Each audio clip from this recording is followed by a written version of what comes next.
72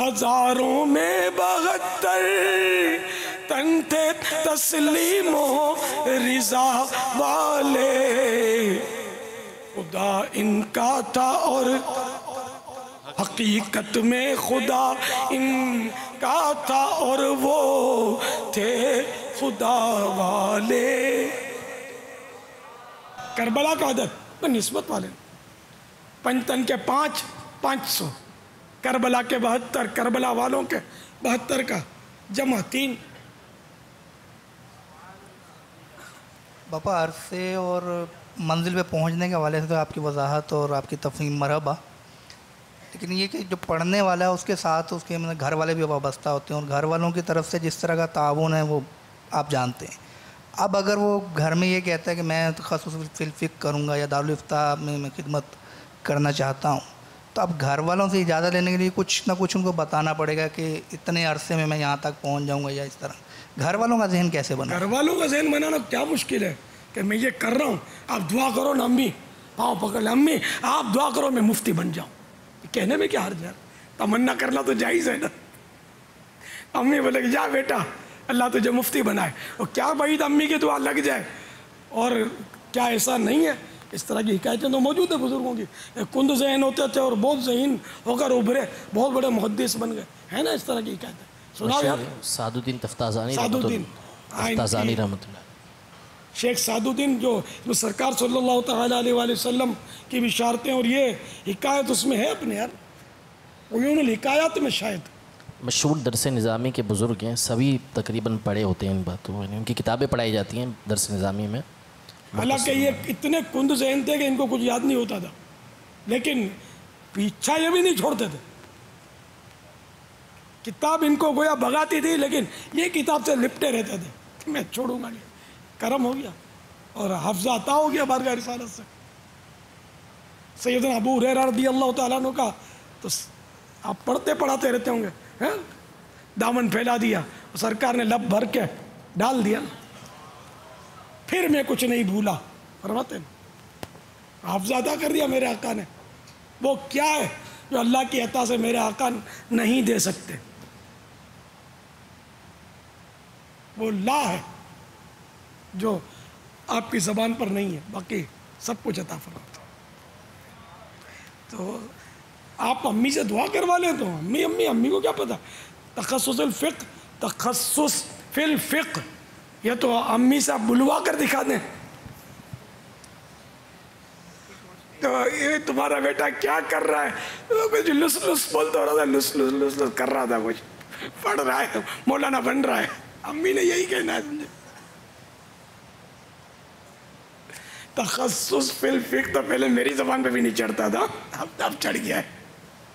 یہ اتنا hard word ہے، اب بھی یہ عوام بیٹے نا، یہ شاید ان کو بولوں گے انعام دوں گا تب بھی شاید ہی بول سکیں۔ ہاں بھائی میں نے کیا بولا؟ نہیں تو یہ طلبہ ہوں گے تو بول ہی جائیں گے نا، عوام عام حصہ ہے بھائی، آپ عوام ہیں، طالب علم نہیں ہے، اور متخصص مدنی مذاکرے میں آتے ہوں گے۔ چلیے چلو حسرت نکال لیں آپ جی۔ ہاں یہ جو کر لے وہ کیا ابھی بولا تو عبدالحبیب نے، تخصص کرنے والا، متخصص